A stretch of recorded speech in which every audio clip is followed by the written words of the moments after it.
Welcome to the Dental Team Podcast. I'm your host, Kiera Dent, and I have this crazy idea that maybe I could combine a doctor and a team member's perspective because let's face it, dentistry can be a challenging profession with those two perspectives. I've been a dental assistant, treatment coordinator, scheduler, biller, office manager, regional manager, practice owner, and I have a team of traveling consultants where we have traveled to over 165 different offices coaching teams. Yep, we don't just understand you, we are you. Our mission is to positively impact the world of dental, and I believe that this podcast is the greatest way I can help elevate teams, grow VIP experiences, reduce stress, and create A-teams. Welcome to the Dental Team Podcast. Hello, Dental Team listeners. This is Kiera, and you guys, today has been a pretty great day. I will say, right before I got on the podcast with the one and only Brit, I came in a little hot. Every so often we have those moments, so I can't come on here and be fake and be like, that day's great. When I just railed it all to Brit, she would call me out. But I am actually really excited to be here podcasting with the one and only Brit. Brit does make me pretty dang happy. If you don't know Brit, she is a traveling consultant. She's just a bad A. I mean, I wish your initials were BA, not BS, but it's cool. She holds the BS and brings the bad A. Brit, how are you today?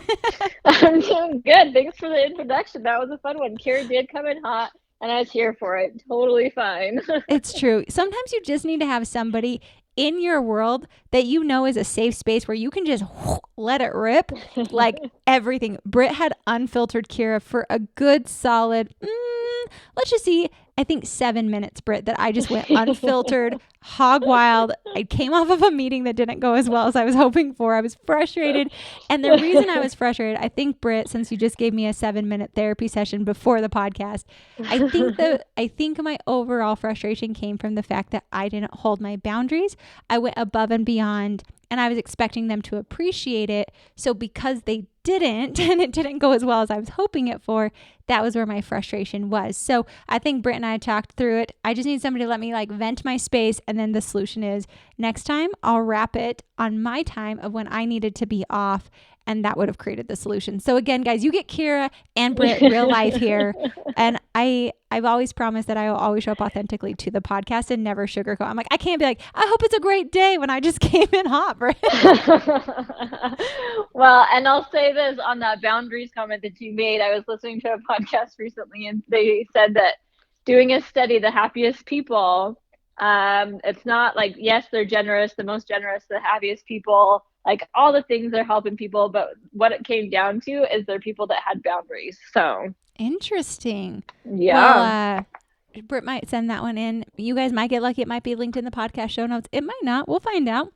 But I actually really do agree, because I think the only time people really get frustrated is when their boundaries are just run over. But I don't think it was like, at the end of the day, looking at this, it wasn't the team. It was me allowing that to happen. So I think I was even more frustrated with myself that what would make me happy was what I actually had scheduled right after that office. And instead of being like, guys, it is the most important for me and our company for me to end this meeting on time, like I said, rather than going over by 45 minutes and giving extra of myself.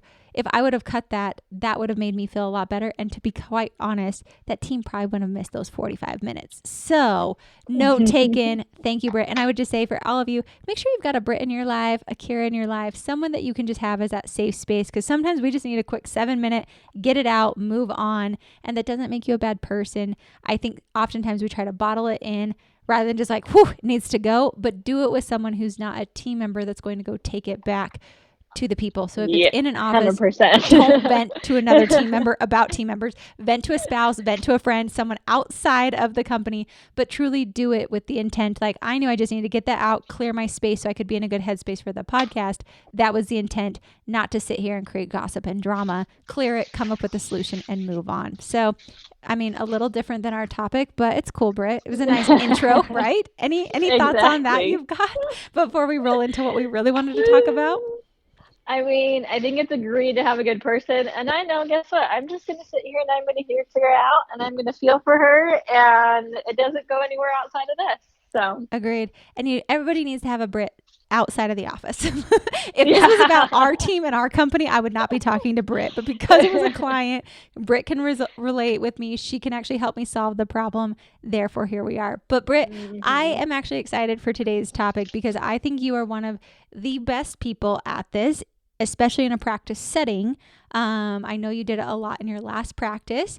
I know that you just have a good knack at it, and it's the art of delegation. And so I'm super curious about like any tips you've got on delegating. I feel like it's such a buzzword in business, in offices, like delegation, accountability, culture, morale, like those are just buzzwords we throw around.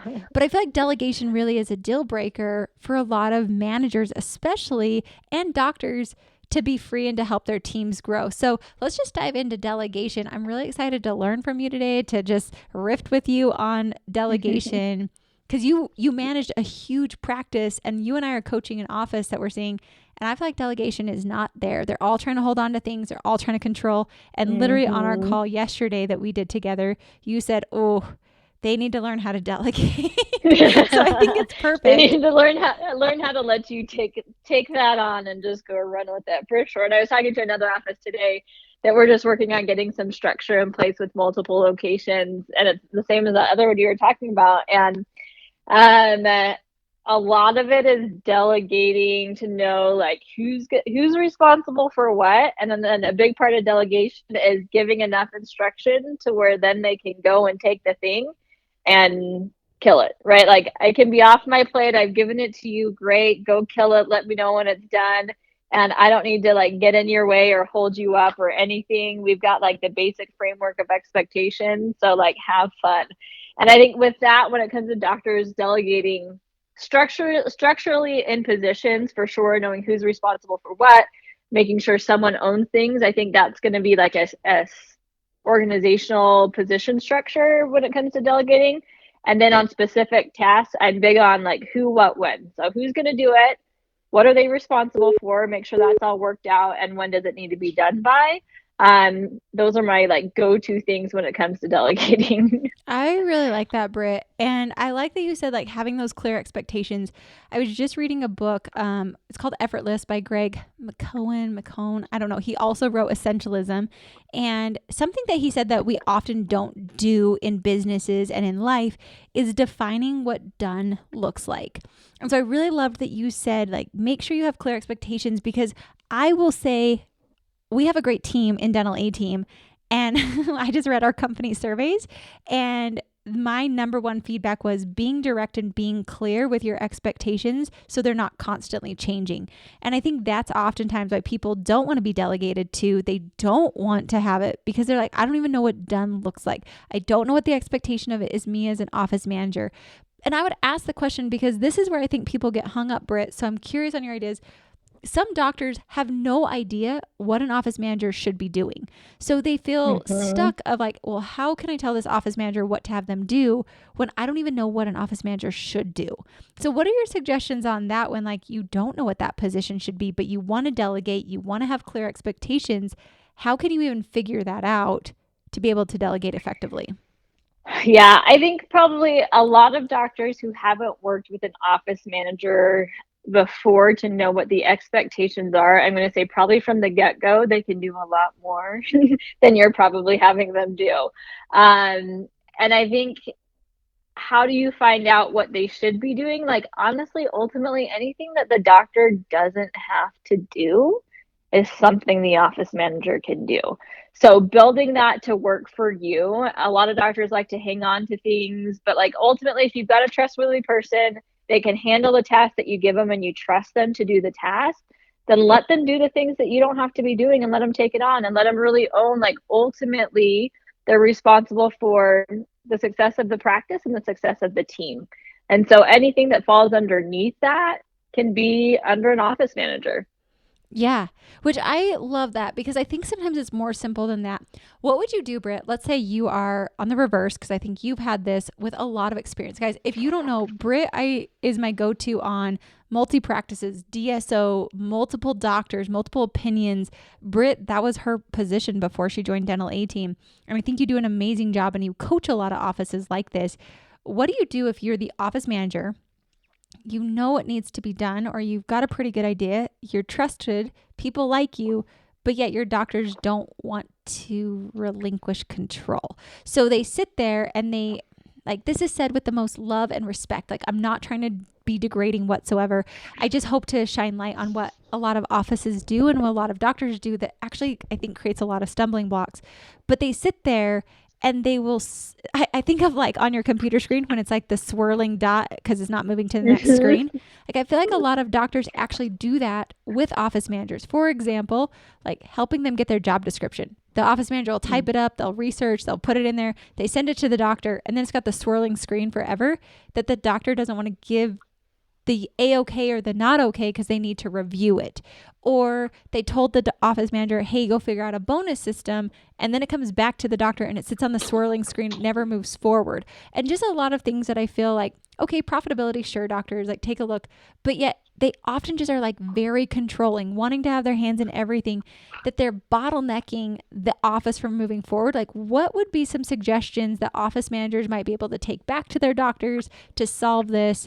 Because I think I see it more often than not, but people are afraid because they're a doctor, they're their boss, that they don't want to say anything. But the reality is the doctors are creating the spinning circle and it's not progressing. And then they're frustrated that they're not seeing progress in their practice. All right, doctors and teams, who's thirsty for more? Well, if you are that office who wants to just ramp up and you're thirsty for more knowledge and education and hot topics, well, guess what, guys? On the third Thursday of every month, that's right, third Thursday of every month, our team, Dental A Team, is putting on a free webinar for you guys. So it's from 5:30 to 6:30 p.m. Pacific time. So that's 5:30 Pacific, 6:30 Mountain, 7:30 Central, 8:30 Eastern, sorry, Easterners, but it's Thirsty Thursday where we hit hot topics for you guys. It is free. Come join us. Go to our website, thedentalateam.com. Register, totally free, guys. We are there to answer questions, and it's always on hot topics. Can't wait to see you, the thirsty for more offices, joining us for Thirsty Thursdays. Let's raise a glass to that. Yeah, I think on that, a couple things depending on the scenario. One, I'm going to be a direct question asker and say, like, if something is not happening, hey, this is something we need to get the organization moving forward and you seem to be dragging your feet on it, like what's holding things up? So I'm going to ask them some pretty like direct pointed questions to help me understand what the holdup is. So hopefully I can help them work through it. So that's number one. And even with that, on things that they just don't want to let go of, I'm probably going to ask them, like, why don't you want to let go of this thing when I can take care of it for you, take it off your plate and keep you from stressing? Or calling out the things. Some doctors just want to distract themselves because maybe they're stressed or having a million things going on. And they're just trying to distract themselves with little things like, hey, it seems to me like this might be happening. Correct me if I'm wrong. And how can I help you to de-stress or take care of whatever it is that you're stressing over, so that I can, take on these small tasks and you don't need them to distract yourself. So I think direct questions are one, respectfully always as an office manager, but there is, I think for a lot of office managers, a respectful amount of pushback that you need to be giving to your doctor on things like this. Also, sometimes if something's not getting an approval, when it makes sense, I will say, this is what I'm moving forward with unless I hear from you before such and such date. So if it's like a protocol or a system that I need to implement that they need to review, like, hey, here's what it is. I'm open to your feedback. This is what we're going to be moving forward with unless I hear otherwise from you. So sometimes I'll present it in that way because they just don't get to it. And I think just don't be afraid to push them on getting it done to the point of like not being crazy annoying, but I'm also just not going to let them forget about it. But I think that like, guys, go back and rewind that and listen to that, because I feel so often what I see in emails of communication with office managers and doctors is like, here's what I've got. What do you think? Rather than it being very directive of, this is what I'm planning to do unless I hear from you otherwise. And so it's more of a proactive approach rather than a passive approach. And I feel like, so I know as a very busy entrepreneur, like, hallelujah. Thank you for saying that. I see nothing wrong with it. Rock on.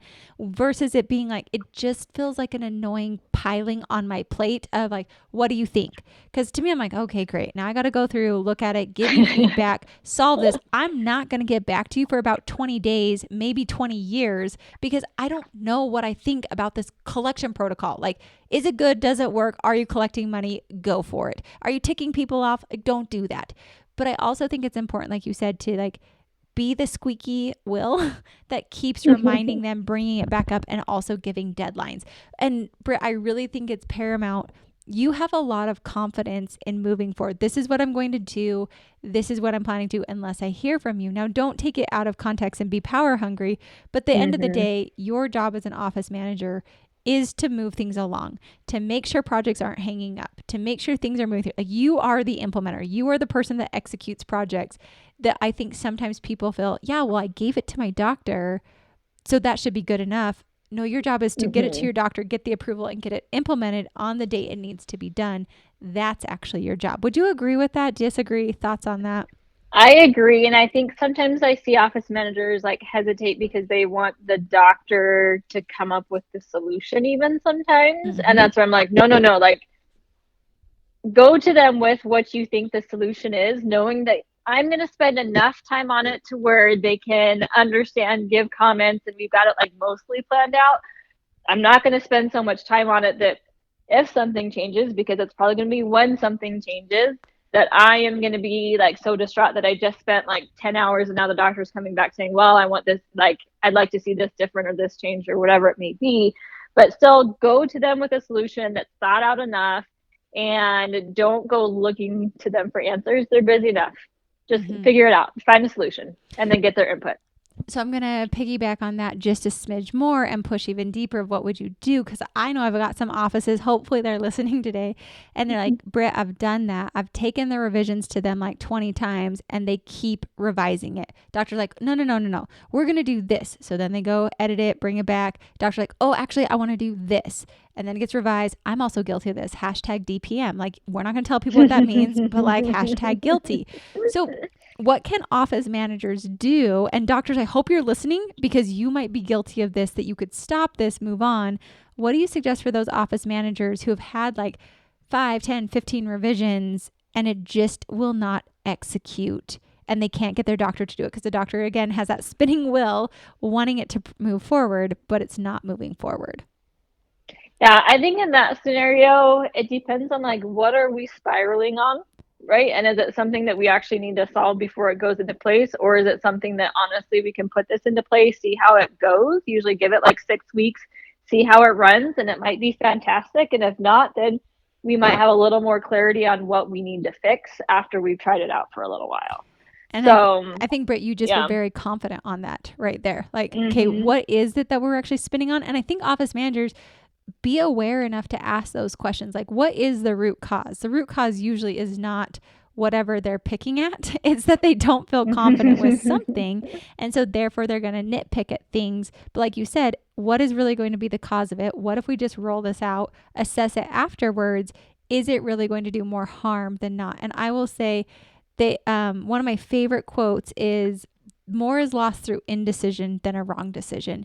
So I think for all those doctors, like, letting people execute, letting them fail faster, letting them go try things out takes a lot off of your plate. Don't worry, your practice isn't going to burn down. 90% of the people who are working for you love you. There's like 10% who will embezzle from you. So like, that's really, you've got odds are in your favor. But I think also doctors, like, truly let go. Give your office managers that autonomy. Let them know what they can make decisions on without needing to come to you, and then keep pushing back and encouraging them to come to you with solutions, come to you with it, because that, I think, is more the art of delegation, is pushing back of what do you think? How about you create an idea and then letting them execute, because that builds confidence. It lets them learn from their mistakes faster. And I think as an office manager, speaking now as an office manager, that's where I felt like my doctor trusted me. I could make decisions. I could move things forward. I could actually help delegate a lot of things off their plate and ultimately delegate to other team members. So the whole practice was flourishing. And I think focus on like what's the end result you're trying to get to. Because I think sometimes doctors can be like, well, it's not done like XYZ the way that I would do it. And it's like, that's fine. If you delegated it, given them the task, if we're getting the result that we want, but it's not exactly like the same steps you would take, fine, no problem. Let it go. We're getting the results that we want, and it's fine. So I think that even like loops back to what we talked about at the very beginning of like, what does done look like? And I think when you delegate a task out, what does done look like? Usually it should be result or outcome based, in my opinion. Like, our goal is to get 53 new patients. That is the outcome we're looking for. How we do it, I don't freaking care. Here's the budget. Go for it. Figure it out. But we need this many new patients a month, period.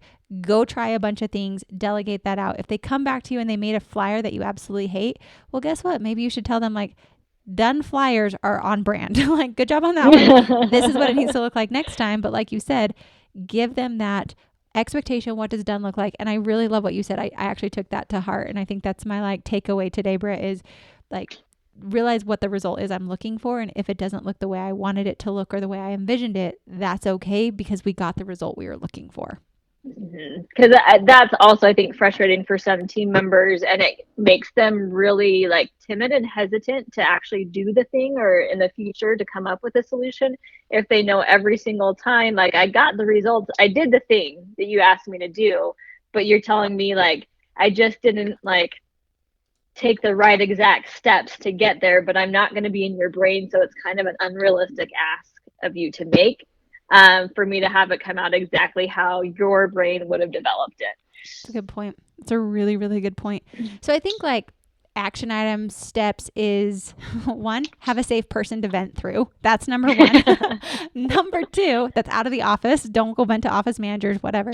Number 2 is really, I think my takeaway from all of this today is like, delegate and get out of people's way by defining what done looks like. Like, give them the power, give them the decision making, let them know, like doctors sending to office managers, let them know what they have the ability to make decisions on, and get out of the way. Stop that spinning whirl.